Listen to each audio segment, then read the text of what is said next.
Bonjour à toutes et à tous, j'espère que vous m'entendez correctement. Je suis Sébastien Devrez, formateur et délégué pédagogique pour les éditions Maison des Langues. Je suis très heureux d'être avec vous ici pour cette session où nous allons parler de musicalité, de la musicalité du français, plus précisément des secrets de la prosodie. Nous sommes ici ensemble dans le cadre du Belque Hiver et je profite de cette occasion pour remercier toutes les équipes du Belk qui ont merveilleusement organisé cette session. Je vais commencer par vous donner quelques petites indications avant de commencer. Donc d'abord, le FEI ne vous enverra pas de certificat de présence. Par contre, ce sont les éditions Maison des Langues qui transmettront environ dans une dizaine de jours un certificat de participation. Je vous indique également que le replay sera disponible sur le site du FEI. Les éditions Maison des Langues aussi vont vous offrir un code d'accès 3 mois à la banque de ressources qui vous sera envoyé également à toutes les personnes qui sont connectées en direct. Enfin, il y aura aussi un tirage au sort de 5 codes d'accès à l'ensemble des manuels des éditions Maison des Langues en ligne, à savoir la bibliothèque complète. Le tirage au sort aura lieu parmi l'ensemble des inscrits du BELC, tout webinaire confondu. Euh, bon, je pense qu'on peut commencer. C'est parti. Avant de commencer, j'aimerais qu'on écoute 2 minutes ce petit son.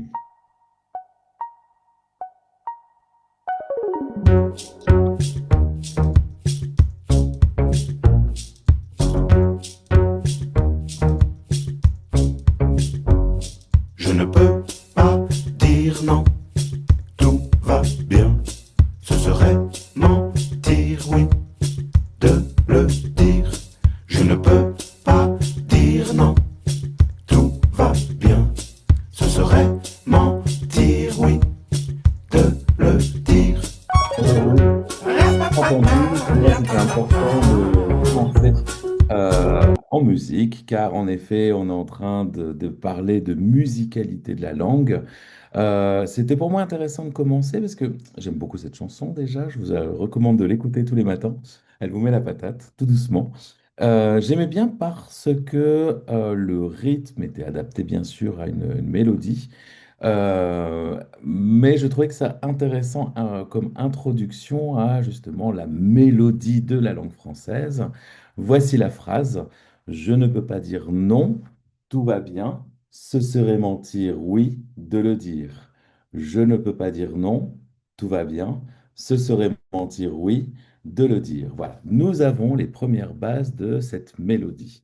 Et je voulais déjà partir d'un constat, on va dire, qui a été établi par différents universitaires, et je pense que c'est intéressant pour nous, et je pense que vous l'avez déjà remarqué, que une des caractéristiques principales de la prosodie, c'est que les caractéristiques prosodiques de la langue maternelle tendent à persister en langue seconde. Elles constituent des éléments particulièrement résistants au changement, ce qui explique la fréquence des phénomènes de transfert prosodique chez l'apprenant.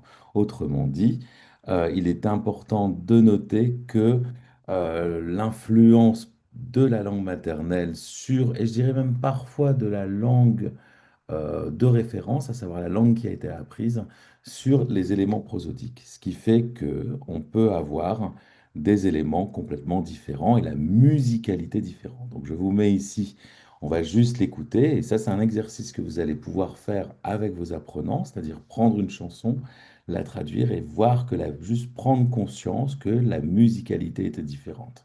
Je vous ai fait la première partie en français, voici la même phrase en espagnol. No puedo decir que no, que todo va bien. Sería mentir, sí, decirlo. No puedo decir que no, que todo va bien. Sería mentir, sí, decirlo. Alors, je précise ici que c'est Sergio. Sergio vient de Colombie et, il a exprimé cette phrase de cette manière. Et là, ici, on a Ahmed qui vient de Arabie Saoudite. Lui m'a précisé, attention, ce n'est pas de l'arabe littéraire que je lis avec la formulation, on va dire, saoudienne. ما اقدر اقول لا كل شيء تمام بيكون كذب. ايه لو قلتها ما اقدر اقول لا كل شيء تمام بيكون كذا اي لو قلتها. Et enfin, l'IA en chinois, Pékin. 我不能说不，一切都很好。那样说就是在撒谎。是的，说出来就是谎言。Alors, bien entendu, je n'ai pas les connaissances, on va dire, précises de ces langues-là, mais déjà ce qu'on peut entendre sur la musicalité par rapport à ce qu'on a vu, c'est que l'intonation ne se place pas au même endroit, le rythme des mots n'est pas placé de la même manière, et on a aussi tout simplement des liaisons des formes en fait qui sont complètement différentes par rapport à ce qu'on peut retrouver, on va dire, dans la langue française. Donc, qu'est-ce qu'on va voir ici ensemble? On va d'abord voir la prosodie et vous, on va ensuite partir sur un peu de théorie. On verra comment les étudiants peuvent réagir face à la prosodie. Et enfin, je proposerai des miscellanées d'activités qui sont issues aussi de l'esprit des éditions Maison des Langues. Alors, la prosodie, d'abord, je tiens à souligner aussi, parce que rien n'est par hasard, que toutes les images que vous allez retrouver ici, ce sont des photographies de Charles Brooks. Charles Brooks, en fait, a vécu en France pendant un certain temps, et toutes ces images sont l'intérieur des instruments de musique. Ces instruments de musique viennent d'un vieil antiquaire, on va dire, qui se trouve en France. Donc, je trouvais ça intéressant pour illustrer notre présentation. Donc, vous allez peut-être utiliser le chat ou tout simplement dans votre tête affirmer ou peut-être être à la négative par rapport à ces affirmations qu'on va retrouver. Pourquoi les professeurs ne travaillent-ils pas la prosodie? Alors, on a quelques éléments de réponse. Êtes-vous d'accord ou n'êtes-vous pas d'accord? Donc, j'y vais sur le premier. Est-ce que vous êtes d'accord avec cette phrase? Les enseignants manquent de temps et privilégient la grammaire et le lexique au détriment de la prosodie. Donc, je vous laisse utiliser le chat. Je vais regarder en même temps si j'arrive à le lire aussi. Deuxième affirmation, la prosodie est perçue comme une notion abstraite et difficile à expliquer clairement aux étudiants. Souvent, c'est des retours que j'ai eus. Est-ce que vous êtes d'accord avec cette notion? On continue. Beaucoup de professeurs ne se sentent pas suffisamment formés pour enseigner le rythme et l'intonation. C'est vrai que souvent, on enseigne la phonétique, mais on fait un peu l'impasse sur certaines techniques pour enseigner le rythme et l'intonation. Les manuels proposent peu d'activités spécifiques consacrées à la prosodie. Alors c'est vrai, mais vous allez voir en fait que nous, aux éditions Maison des Langues, on a vraiment une offre qui est intéressante à ce sujet-là et que c'est un des éléments, un des points forts, on va dire, de ce que l'on peut proposer comme offre pédagogique. L'évaluation porte rarement sur la prosodie, ce qui la rend moins prioritaire en classe.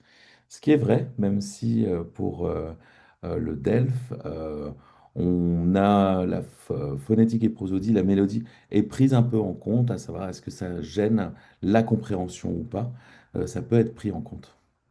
Les enseignants pensent que les apprenants acquerront naturellement l'intonation au contact de la langue. Alors oui, c'est vrai, mais pas toujours, et parfois il faut donner un coup de pouce. Enfin, les classes nombreuses rendent plus compliqué le suivi individuel de la prononciation et de l'intonation, et je dirais même de la phonétique en général.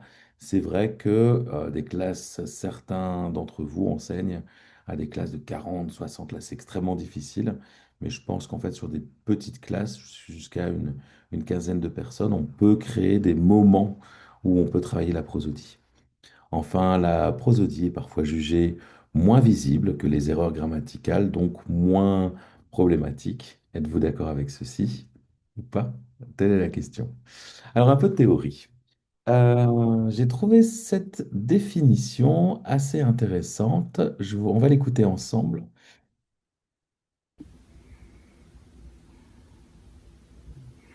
La prosodie est la musicalité que l'on donne à notre langage pour mieux faire passer notre message. Disons que la langue donne le sens de ce qu'on veut dire, et la prosodie en est l'emballage. Elle est définie par le débit des mots, les silences, l'accentuation, l'intonation, l'articulation. Vous êtes d'accord que même lorsqu'on ne comprend pas une langue, on sait dire si la personne qui parle est plutôt fâchée, pressée, berce un enfant? Grâce à la prosodie, une même phrase peut vouloir dire tout et son contraire. Tellement hâte de vous retrouver dans une prochaine vidéo. Tellement hâte de vous retrouver dans une prochaine vidéo. À bientôt! Alors, est-ce la définition d'un linguiste? Eh bien, pas du tout. J'ai trouvé cette vidéo sur une page d'une orthophoniste et j'ai trouvé ça intéressant parce qu'elle nous donne vraiment les éléments clés pour comprendre la prosodie et comment l'enseigner efficacement, on va dire, en classe. C'est vrai que ce que nous dit bien dans International Systems, Daniel Hirst et Albert Di Cristo, la prosodie, c'est la musique de la langue. Elle signale les intentions de l'énonciateur, les segments d'information importants et organise la compréhension de l'énoncé. Elle signale les intentions de l'annonciateur. C'est vrai que la manière de parler montre, on va dire, et d'ailleurs je dirais pas la manière de parler, hein, je ne sais pas si vous avez vu la forme du visage a son importance aussi. C'est une locutrice francophone, donc c'est vrai qu'elle a une certaine manière de se parler. N'oubliez pas que dans certaines cultures, l'expressivité faciale est différente aussi. Et parfois, ça peut perturber l'intonation de l'énonciateur. Les segments d'information importants, là, c'est pour le rythme, à quel moment on souhaite donner une importance au mot. Et enfin, organise la compréhension, on va dire, de l'énoncé. Voilà ce qu'est la prosodie. Alors, on a plusieurs éléments, hein. On a les éléments, alors c'est un peu schématisé ici, mais je trouvais que ça permettait d'illustrer assez bien comment on peut séparer, on va dire, les éléments. Tout d'abord, on a la phonétique. La phonétique, c'est l'étude des sons, on décompose les sons, les groupes de sons, les groupes de mots, les phonèmes, on va dire. Ensuite, on a la manière de prononcer, la prononciation qui est la manière de dire les mots, la façon personnelle de parler, ou le comment je parle. Puis on a la prosodie, donc la musique de la phrase qui regroupe l'intonation, le rythme et l'accentuation. De nombreuses recherches, et là encore ça le confirme, c'est la grande difficulté, je pense, en fait, qu'ont nos apprenants, que nous-mêmes on a eu face à l'apprentissage de nouvelles langues. De nombreuses recherches en acquisition des langues secondes montrent que les apprenants tendent à utiliser les structures prosodiques de leur langue maternelle lorsqu'ils apprennent la prosodie d'une langue seconde. Donc, ça touche l'intonation, le rythme, l'accentuation, et ça se manifeste aussi dans les productions et donc dans les perceptions des modèles prosodiques. Les différences entre les systèmes sont l'un des principaux facteurs expliquant les erreurs prosodiques des apprenants. On va en voir quelques-unes un peu par la suite. Ce qui est intéressant ici, et ça je pense que c'est vraiment quelque chose qu'il faut noter, c'est que l'apprenant doit sortir de son schéma pour arriver vers un nouveau schéma. Et ça, c'est un peu la grande difficulté, au-delà des sons, au-delà des, euh, des groupes de mots, et sans parler, on va dire, de la manière de prononcer, c'est vrai que bien positionner l'intonation, avoir un rythme bien expliqué, et en fait une accentuation correcte, permet, on va dire, et facilite une compréhension.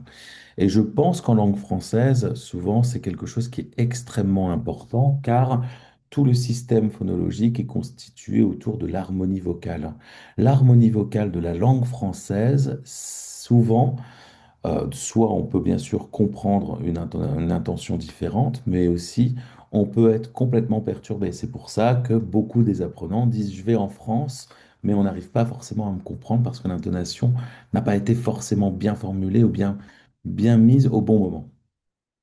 Alors, l'intonation, qu'est-ce que c'est finalement? L'intonation, c'est la mélodie. La mélodie d'une chanson, elle montre que si la phrase monte ou si la phrase descend. Exemple musical, ce serait si une phrase était une gamme, l'intonation décide si on termine une note haute, un peu comme une question, ou une note basse, un peu comme une affirmation. Exemple, tu viens, on a une note qui descend, une note qui monte. La note qui descend exprime l'affirmation, la note qui monte exprime la question. Le rythme, c'est le tempo, mais aussi les silences. On peut en jouer d'ailleurs, hein. Dans l'éloquence, le silence est majeur. Comme le rythme d'une batterie, il organise les temps forts et faibles de la phrase. Exemple dans la musicale, une phrase peut être rapide ou saccadée, lente et régulière.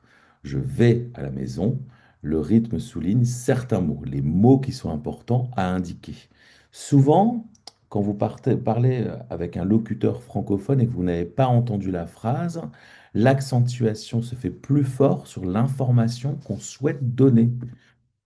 Tu vas où? Je vais à la maison. Pardon? Je vais à la maison.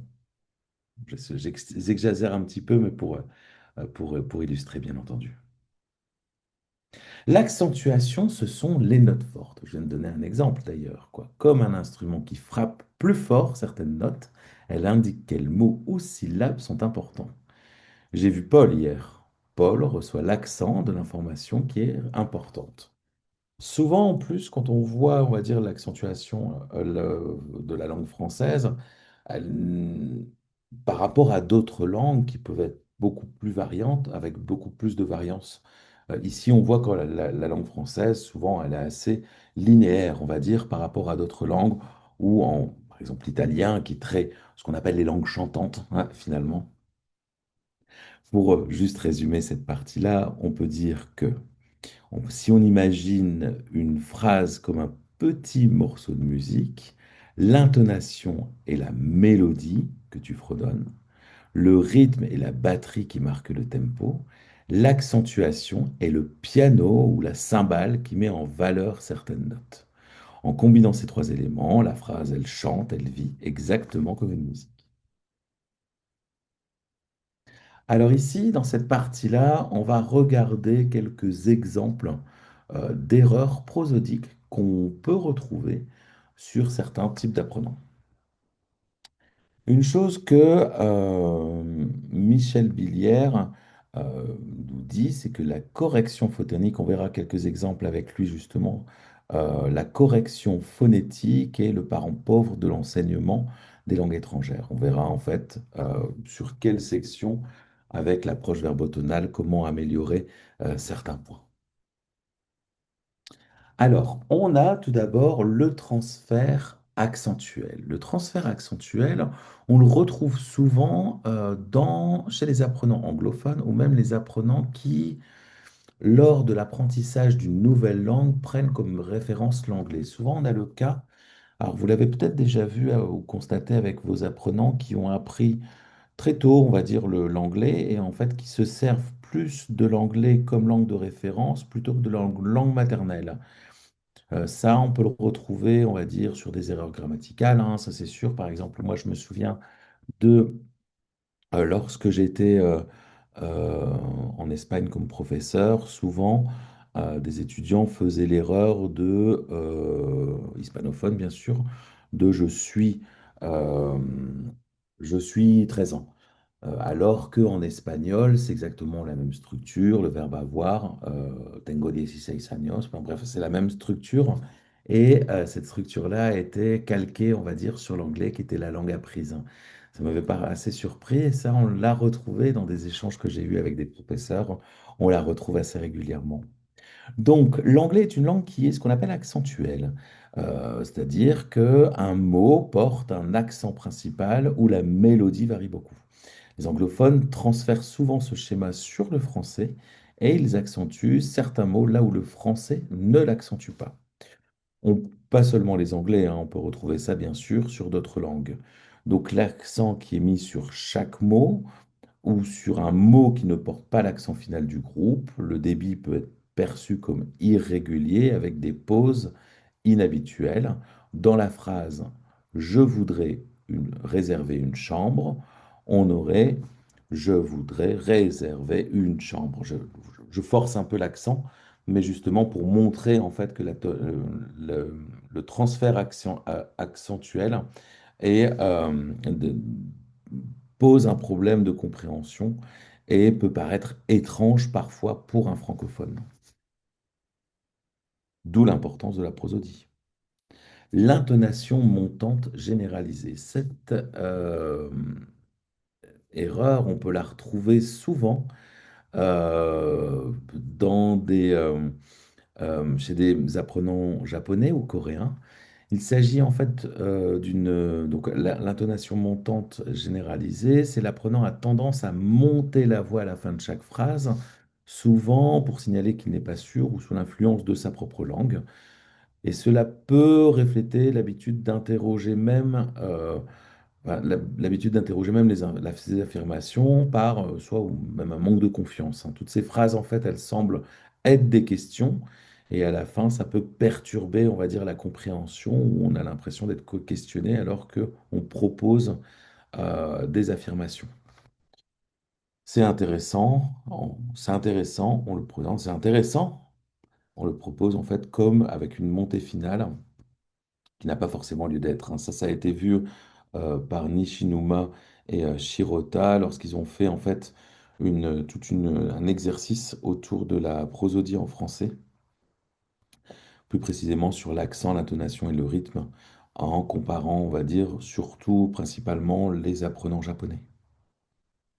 Alors, le débit trop rapide, ça, on le retrouve sur certains apprenants hispanophones qui, dans leur langue maternelle, ont un débit souvent qui est beaucoup plus rapide et très syllabique, ce qui conduit à enchaîner des mots sans pause claire. On regroupe les mots et donc à la fin, on arrive avec des groupes rythmiques et la respiration du français est complètement ignorée. Ce qui fait que pour l'interlocuteur, ben, ça peut gêner encore une fois la compréhension et ça peut créer, on va dire, des difficultés tout simplement pour comprendre les phrases. La phrase qui semble être précipitée, ça donne des difficultés à placer les accents. Donc, je voudrais réserver une chambre. Là, ici, bon, on l'a mis sans les pauses. Je voudrais réserver une chambre pour 2 nuits. C'est beaucoup trop rapide avec un difficilement segmenté. Alors, c'est peut-être pas pour cette phrase-là, mais sur certaines phrases, on peut avoir en fait des problèmes même de compréhension du sens, hein. La segmentation mot par mot chez les apprenants sinophones. Alors, je vais vous faire une petite accroche narrative. J'ai eu cette expérience lors d'un voyage à Pékin où j'étais invité à être jury d'un concours d'éloquence organisé par une alliance française en Chine. J'étais très honoré justement de participer à ce concours-là et j'ai été confronté à des types d'apprenants que je n'avais pas l'habitude d'avoir, à savoir des sinophones. J'ai particulièrement été surpris, notamment par certains apprenants qui avaient, on va dire, les mots étaient prononcés correctement, il y avait une structure grammaticale très correcte, mais alors la manière de parler, le rythme, en fait, était ultra saccadé. Et donc, ça me gênait vraiment la compréhension et j'ai compris l'importance de la prosodie dans l'apprentissage des apprenants sinophones et surtout, en fait, alors je crois qu'on peut retrouver ça aussi au Vietnam, ce qu'on me disait, ou dans certains pays d'Asie du Sud-Est. Il est vrai, en fait, que dans toutes les langues, euh, du chinois mandarin ou cantonais, on appelle ça des langues syllabiques et toniques. Le rythme est très, très syllabique. Les apprenants ont tendance à prononcer chaque mot séparément, sans liaison ou groupe rythmique. Là, les liaisons font importance, on va dire, quoi. Cette fameuse harmonie vocale qu'on présente en français, on ne la retrouve pas lorsqu'on sépare de manière très segmentée. Exemple, je voudrais réserver une chambre pour 2 nuits. Je voudrais réserver une chambre pour 2 nuits. J'exagère bien entendu, mais en fait, ça gêne forcément la compréhension parce que le rythme, il n'est pas linéaire, il est complètement saccadé. L'absence de liaison et d'intonation naturelle brouille le message, brouille la compréhension. Donc, ce que nous dit aussi Michel Billière, hein, donc là, voilà, c'était pour quelques exemples, on va dire, de difficultés qu'on peut rentrer avec les apprenants. La prosodie n'est pas un ornement de la parole, mais une structure indispensable à l'intelligible. C'est exactement ce qu'on vient de voir, hein. Et finalement, on peut corriger, amener justement à corriger ces apprenants pour améliorer justement la compréhension. Et au-delà de la phonétique, qui est comment on met en scène les phonèmes, comment on met en scène justement les sons de la langue, bah, comment on a cette musicalité de la langue et qu'avec différentes techniques, qu'on peut les percevoir. Alors là, ici, je vais vous présenter un miscellané d'activités qu'on peut avoir pour la prosodie.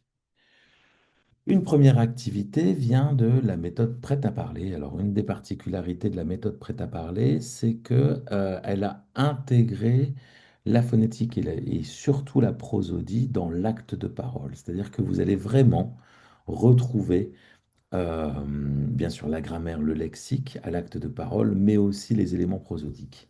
Et je pense que c'est une des méthodes qui fait travailler le plus la prosodie dans la séquence pédagogique.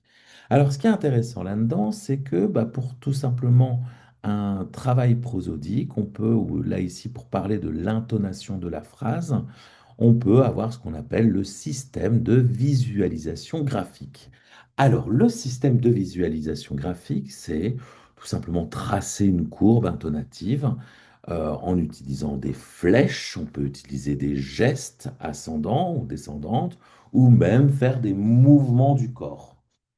L'idée, c'est de montrer justement l'intonation de la phrase. Alors, on va regarder ici l'énoncé en fait qui est proposé. Donc, l'apprenant doit écouter la phrase et marquer chaque groupe de souffle si la courbe mélodique monte ou si elle descend. On va regarder un exemple ensemble. Activité 20. A. J'adore le cinéma et j'aime beaucoup le théâtre, mais je n'aime pas les concerts. B. J'aime cuisiner, mais je déteste faire la vaisselle. C. Jeanne adore la mode et regarder les vitrines des magasins. Alors, oups, pardon. Alors, ce qui est intéressant ici, donc c'est un premier exercice, puis ensuite on va demander aux apprenants de répéter les phrases en faisant alors l'intonation et parfois aussi enregistrer et s'écouter sur quelle est la bonne intonation. Puis ensuite, on va demander à l'inverse de créer des phrases avec des intonations différentes. Donc, ce que j'aimais bien ici dans cet exercice, c'est que, un, on s'imprègne, on va dire, de l'intonation de la phrase, puis on va reproduire cette intonation, puis on va essayer justement de forcer le trait en écrivant, on va dire, des phrases qui sont successives, un peu montantes, et avec, pour permettre à l'apprenant d'assimiler, on va dire, la bonne intonation. Alors, vous allez avoir accès dans la banque de ressources qui vous sera envoyée, vous allez avoir accès à ce qu'on appelle les capsules phonétiques. J'aimerais bien vous montrer une capsule phonétique pour qu'on puisse voir ensemble comment on travaille l'intonation de la phrase.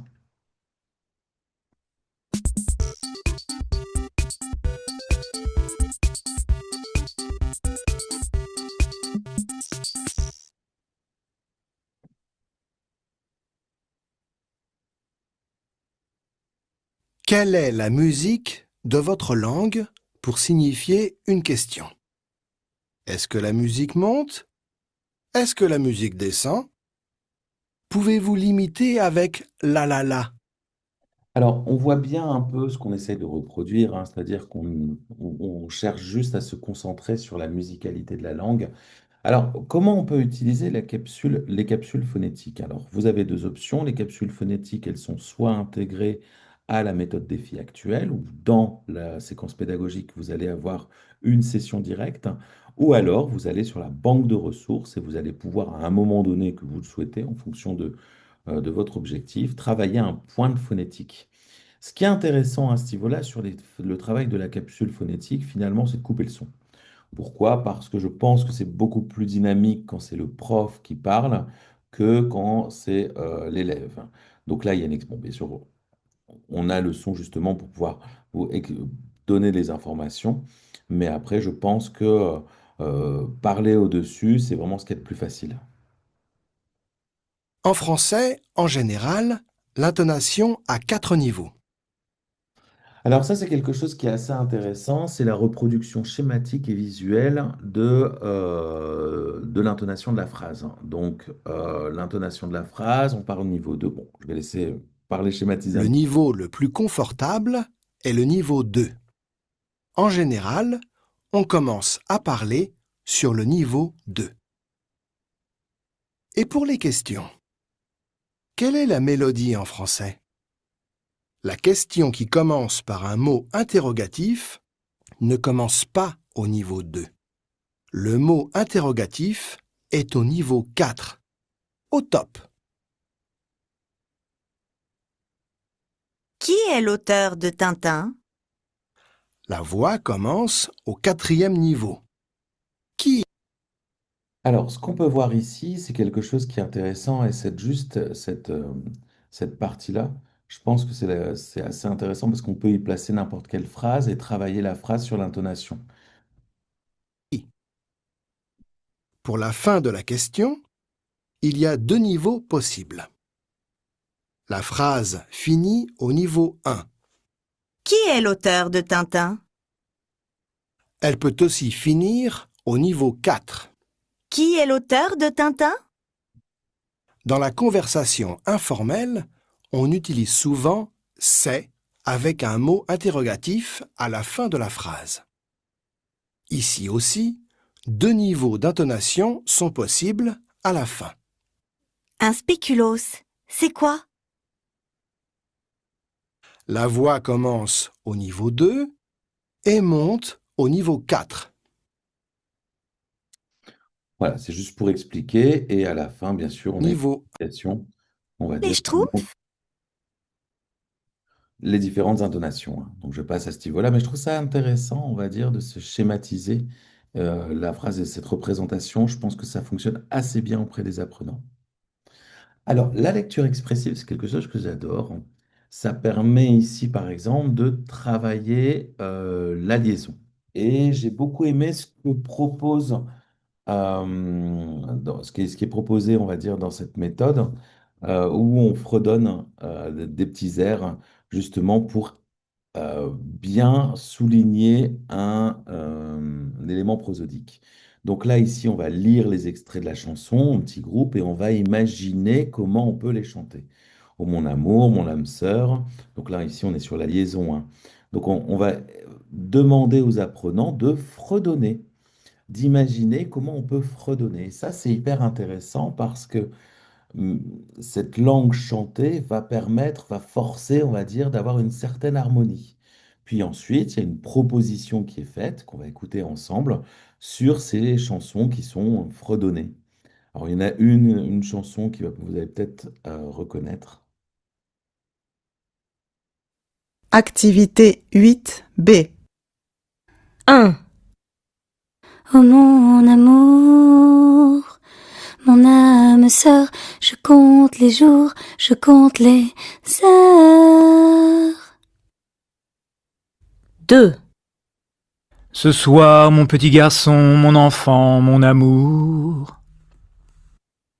3, Toi, mon amour, mon ami, je ne peux vivre sans toi. Donc celle-là, j'imagine que vous avez parfaitement reconnu.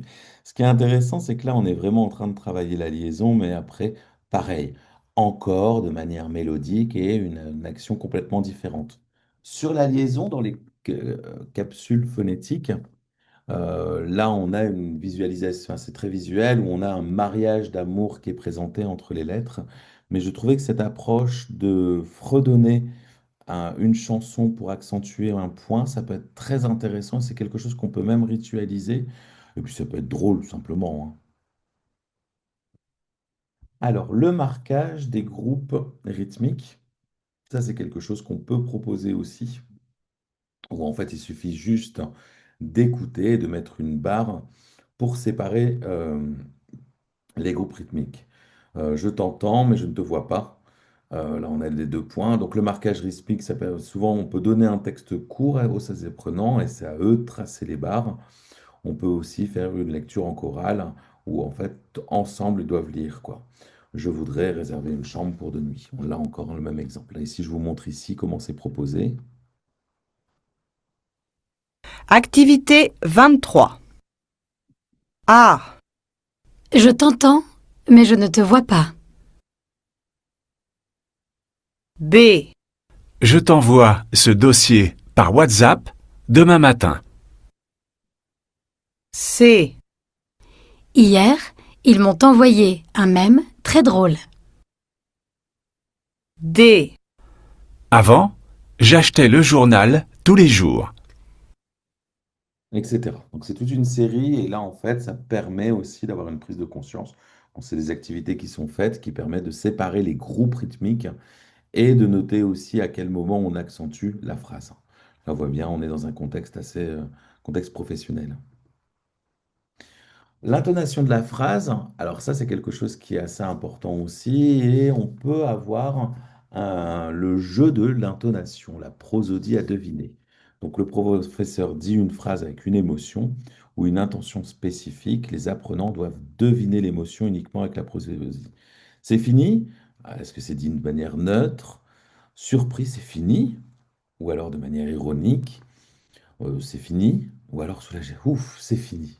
Bon, souvent, il y a l'expressivité hein, du visage qui appuie, on va dire, une expression, et ça peut être intéressant aussi de utiliser les différentes intonations, les jeux d'intonation sur différentes expressions. Parfois, ça peut être très difficile ou très subtil pour les apprenants à suivre. Donc là, ici, toujours dans la méthode prête à parler, on a une proposition d'une phrase qui est dite avec des intonations un peu différentes.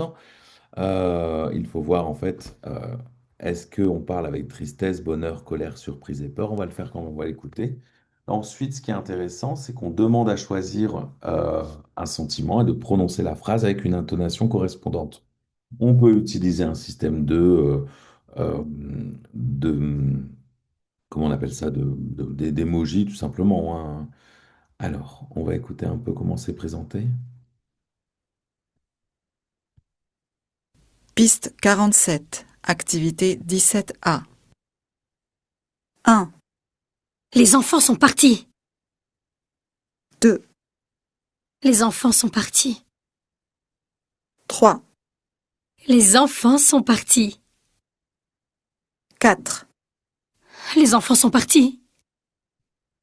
5, Les enfants sont partis.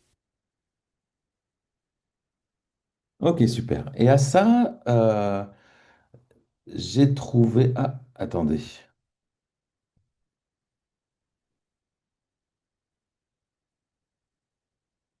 Euh, je vais en parler après, pardon. Ok, donc l'intonation de la phrase, je trouvais que ça est assez intéressant justement en fait de mélanger les différents tons et d'essayer de faire ça à ses enfants, à ses apprenants, pardon, ouais, à ses apprenants. Et c'est vrai que je pense que c'est quelque chose qui est assez difficile et assez subtil finalement. La prosodie corporelle, où on peut avoir aussi l'approche verbotonale, on va lier le geste au mouvement. J'aimerais bien montrer des séquences. Alors, il n'y a pas que ça, hein, bien sûr, dans la correction verbotonale, mais là, ici, c'est un exemple pour illustrer le rôle du professeur. Donc, on a ici Michel Billière.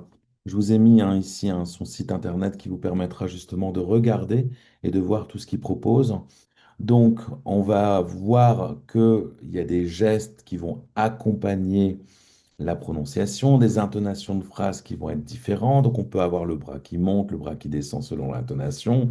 On peut avoir le battement des mains pour placer le rythme, hein. J'avais une amie qui le faisait assez régulièrement pour bien marquer l'accent. La respiration guidée aussi pour marquer les différents groupes. Enfin bref, l'objectif tout ça, c'est de rendre la prosodie sensorielle et mémorisable, pardon. On va regarder ensemble comment Michel Billière propose justement cette correction phonétique et c'est commenté. Donc je vous invite à aller sur la chaîne YouTube et de consulter la vidéo entière. Qui vole 2 œufs est un vilain monsieur. Qui vole 2 yeux, c'est un vilain monsieur. Qui vole 2. Qui vole 2. Qui vole 2. Là, ce qui est intéressant, c'est qu'on a vraiment ce geste de relâchement. On va accentuer aussi la consonne qui est placée au final de manière absolue et une intonation qui est descendue. Qui vole 2. Ouais. Qui vole 2 est un vilain monsieur. Qui vole 2 est un vilain. Qui vole 2 est un vilain monsieur. Alors, ce qui est Qui vole intéressant, de the, c'est un vilain monsieur. ce qu'on retrouve aussi souvent, c'est la variation qu'on peut avoir sur l'intonation qui est proposée justement par le professeur. Ça permet justement de corriger une erreur et de provoquer une réapparition, on va dire, une réappropriation, on va dire, du bon son. Qui vole de the est un vilain monsieur. Qui vole de Dieu, c'est un vilain monsieur. Qui vole de... Qui vole de the, Qui vole de... qui vole de the, Qui vole de... qui vole de the, Qui vole de the... qui vole de the, Qui vole de the... qui vole de the, Qui vole de the est un vilain monsieur. qui vole de the est un vilain monsieur. Vous voyez là, ce qui est intéressant aussi, oups, pardon. Ce qui est intéressant, c'est qu'on a le travail de la prosodie, hein, donc on a les étudiants qui sont debout, qui sont pas attablés, qui sont en cercle.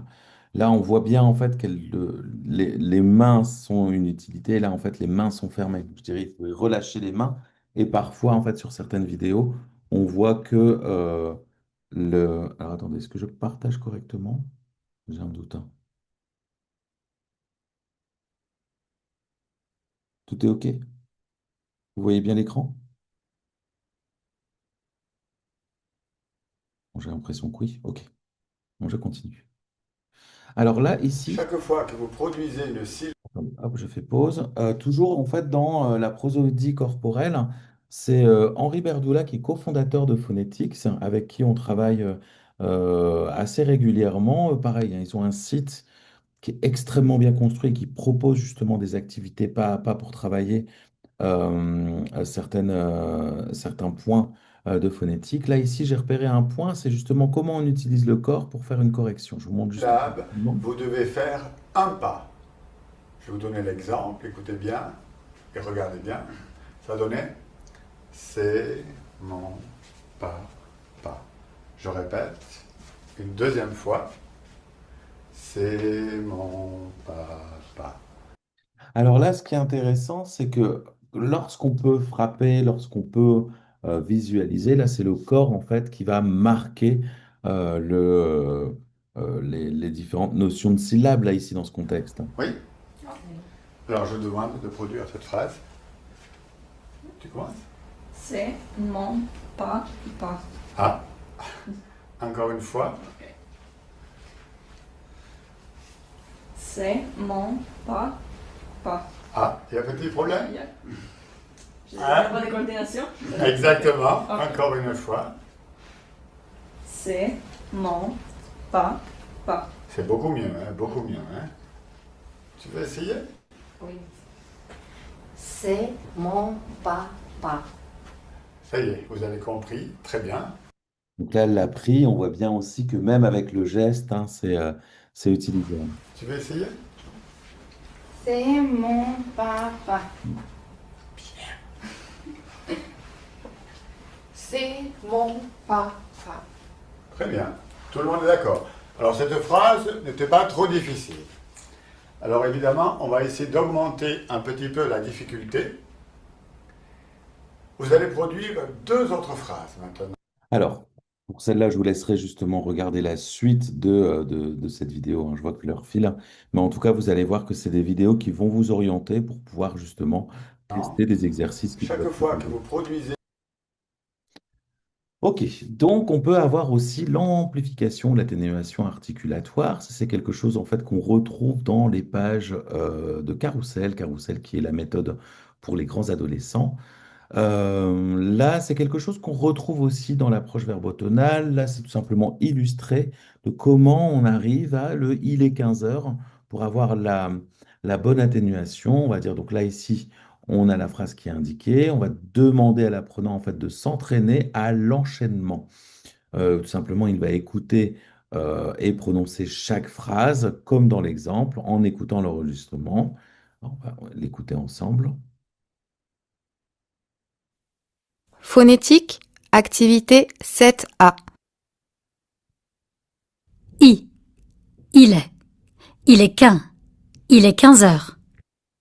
Voilà, ça c'est quelque chose qu'on peut observer et qu'on peut voir, hein. Donc la phonétique corrective, dans l'approche verbotonale, on parle parfois d'amplification ou d'atténuation. Ça permet de corriger un défaut rythmique ou de faciliter l'enchaînement.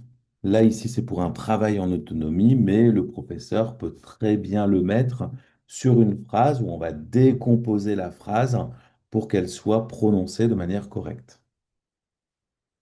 Alors, l'imitation d'extrait audio ou la lecture expressive, ça c'est quelque chose qu'on peut travailler, hein. Donc, il s'agit tout simplement de faire écouter un extrait lu par un locuteur natif, alors soit un film, un dialogue ou un podcast, et les apprenants vont imiter exactement le rythme et l'intonation, hein. Ça, on peut appeler ça aussi du shadowing. Donc, et on peut avoir une variante, hein, en faisant un playback global, tout simplement pour renforcer la mémoire prosodique.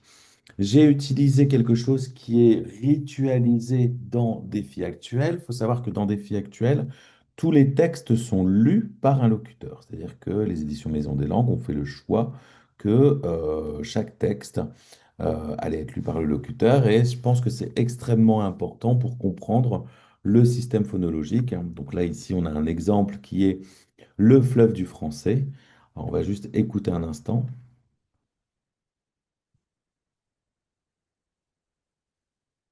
Le fleuve du français. Au cours de son histoire, le français a donné beaucoup de mots à de nombreuses langues, mais il en a aussi beaucoup reçu. Embarquez-vous pour un voyage sur le fleuve du français. Un voyage durant lequel vous verrez l'évolution de cette langue de plus de 150 000 mots. Alors là, à ce niveau-là, qu'est-ce qu'on peut faire? Bah, tout simplement, dans un premier temps, on peut juste écouter, entrecouper les phrases, écouter la phrase et répéter la phrase. En plus, ce que j'aime bien, c'est que ce locuteur, il y a une certaine intonation et il met un bon rythme, on va dire, sur les phrases. Ensuite, on peut faire ce qu'on appelle le shadowing, c'est-à-dire que on peut avoir une imitation. C'est-à-dire que en faisant du playback, tout simplement, c'est on imite la personne qui est en train de parler, le locuteur en train de parler. Et souvent, je dis, il faut prendre l'attitude. On prend l'attitude et on mime comme un playback, hein, simplement, le locuteur qui est en train de parler. Le fait d'avoir le texte, bah, ça permet justement de mieux visualiser et de voir en fait aussi de comprendre comment fonctionne le système phonologique. Et je pense que le rituel d'apprentissage, c'est assez pertinent. Alors ça, c'est quelque chose, je voulais le proposer tout à l'heure. C'est quelque chose, donc les mises en situation théâtrale, hein, il y a quelque chose que je trouve assez intéressant et on peut travailler autour de l'intonation. J'aurais dû mettre cette diapositive un peu plus haut, je m'en excuse. C'est à partir d'un guide, le guide d'utilisation IA de défi actuel. Donc, c'est un guide en fait qui est téléchargeable, hein, sur l'espace virtuel. Donc, si vous souhaitez avoir un code d'accès pour consulter la méthode, n'hésitez pas à contacter les équipes des Maisons des Langues. On a un document, on a ce document-là que j'adore, qui est comment déguster un plat, comment analyser un plat et quelles sont les différentes étapes en utilisant les sens. Regarder, sentir, écouter, toucher et goûter. Donc, il y a tout un texte explicatif. L'objectif dans ce prompt est de créer des scénettes de théâtre pour deux protagonistes. Les acteurs sont des apprenants qui sont adultes, d'un niveau A2. Ils vont utiliser un ton humoristique et on peut proposer des variantes avec des tons différents, humoristiques, dramatiques et enthousiastes. Donc là, ici, on a travaillé le sens, on est en train de travailler l'expressivité et l'intonation de la phrase, surtout sous forme de scénette. Là, je trouve ça intéressant parce que souvent, soit on trouve une scénette qui vient d'un texte qui peut être parfois complexe. Là, c'est quand même un texte qui a été suffisamment adapté. Et ce qui est intéressant ici, c'est par rapport à ce qu'on a vu tout à l'heure, on sait qu'on doit y mettre différents tons et on peut exagérer, hein, justement ces tons. On peut même créer des personnages en disant ce personnage est dépressif, ce personnage est hyper joyeux, etc., etc. Tout simplement pour faire varier la manière de dire les choses et de s'en accaparer. Alors, pour aller plus loin, je tiens à souligner aussi, c'est que la semaine prochaine, donc on a Laure Fesquet de Phonetics, va proposer un travail sur la prosodie où on va aller plus dans le détail sur la syllabe et les mots phonétiques. Je vous invite à vous inscrire. Les équipes des éditions Maison des Langues vont vous mettre le lien. tout simplement pour approfondir ce qu'on est en train de voir ici et de continuer dans cet apprentissage pour pouvoir mieux enseigner la prosodie. Donc, je vous invite à suivre Laure. Il y a deux sessions. Il y aura une session qui sera le matin et une session qui sera l'après-midi, le 4 mars, avec Laure Fesquet de Phonétique, qui est, je l'ai déjà vue, excellente. Je vous recommande vivement. Alors, la prosodie dans les manuels des éditions Maison des Langues, comme vous avez pu le constater, elle est assez présente, hein. C'est vrai que ça fait partie de l'ADN de Maison des Langues. Dans Défi actuel, on retrouve dans chaque unité une activité qui est proposée avec une capsule phonétique, hein. Les capsules phonétiques, on les retrouve pour les niveaux A1 et A2. Dans le cahier, on retrouve aussi de la phonétique pour pour un travail en autonomie. Les capsules phonétiques, elles sont disponibles aussi, donc soit dans le livre directement, soit disponible sur notre espace virtuel dans la section banque de ressources. Vous avez à peu près une vingtaine dans les vidéos, une vingtaine de capsules phonétiques qui vous permet en fait de travailler certains éléments phonétiques, mais aussi des éléments prosodiques de manière visuelle, tels que l'intonation de la phrase, les liaisons, les enchaînements vocaliques, etc. Dans la méthode prêt-à-parler, ce qui est intéressant, donc la méthode prêt-à-parler, c'est aussi pour les adultes. Le concept de prêt-à-parler, c'est d'être dans le vrai et d'être dans le français qu'on parle rapidement. Là où vous allez retrouver, on va dire, à la fin ou tout au long des unités, à des actes de parole. Et à ces actes de parole, on a clipsé la grammaire, le lexique et la phonétique. Et dans la phonétique, il y a beaucoup d'éléments prosodiques. D'ailleurs, vous avez vu que j'ai tiré beaucoup d'exemples de la méthode prête à parler. Donc, je vous invite à consulter cette méthode. Je pense pour les pays dont la langue est éloignée du français, ça peut être très intéressant, cette méthode-là, dans le sens où on a des vrais niveaux qui correspondent bien. Mais en plus de ça, on a aussi tout le travail autour de la phraséologie, où par des chunks, l'apprenant va apprendre et va compléter, on va dire, ses actes de parole.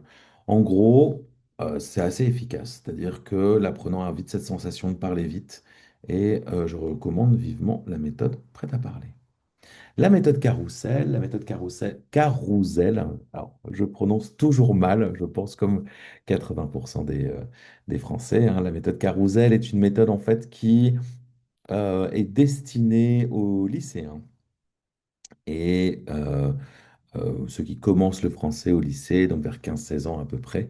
Ce qui est intéressant, c'est que toutes les deux unités, il y a une double page qui a été travaillée. Le travail autour de la phonétique est assez bien fait. Donc, je recommande vivement de suivre ce qui a été fait justement, tout le travail euh, assez efficace autour de la prosodie et pas que, bien sûr. Enfin, vous avez la- le manuel Globetrotter qui est pour les adolescents. Je rappelle le concept, hein, chaque unité est présentée par un Globetrotter. Ce Globetrotter est un globetrotter francophone qui va introduire l'unité. Et dans le cahier, vous allez retrouver des activités phonétiques, souvent qui sont présentées de manière assez ludique. Alors, pour conclure, avant d'écouter vos questions, s'il y a, hein, moi je dirais tout simplement que la prosodie, c'est quoi? C'est d'abord la musique. Parler français, ce n'est pas réciter comme un robot, c'est aussi jouer une petite mélodie. Et je ne sais pas si vous avez remarqué ou si vous avez testé, hein, les applications, on va dire, conversationnelles qui commencent à être extrêmement performantes. Parfois, elles n'ont pas la bonne musique, on va dire, quoi. Et je nous souhaite que ça continue comme ça, même si c'est vrai que c'est un peu le futur qui nous permet, enfin, le futur qu'on va avoir en face de nous. Mais en tout cas, ce jeu de nuances, de subtilité, on va dire, qu'on peut avoir à travers cette musique-là, elle est difficilement perceptible et transmissible, on va dire, par une machine. De même que l'émotion ou les émotions. L'intonation de la phrase, c'est là où le message, en fait, peut prendre une nuance ou peut même perdre sa nuance si elle est interprétée, en fait, de manière ambiguë. Donc, l'intonation est extrêmement important et je pense que c'est quelque chose que il faut bien souligner à ses apprenants. Le rythme. En français, on ne mitraille pas les mots, on les fait danser. J'aimais toujours parler d'harmonie vocale quand il s'agissait justement d'expliquer le pourquoi du comment de certaines prononciations ou certaines lettres qui se prononcent de telle ou telle manière. Enfin, il y a de la magie avec la prosodie. La phrase, elle prend vie. Sans elle, on va dire que tout reste en noir et blanc. Et donc la prosodie, je dirais, ça met un peu de couleur dans la langue.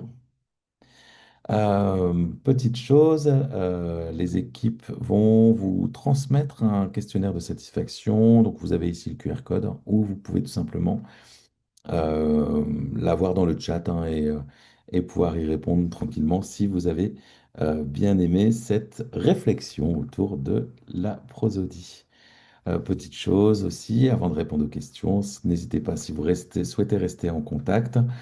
Moi, je poste assez régulièrement aussi sur LinkedIn, sur ce réseau social-là, mais bien sûr, vous allez pouvoir retrouver aussi Maison des Langues sur Facebook et Instagram, ou bien aussi sur LinkedIn, édition Maison des Langues, le. Alors, est-ce que je vais arrêter le partage ici pour que je puisse vous voir ici? Est-ce que vous avez des questions? Est-ce que vous souhaitez dire quelque chose?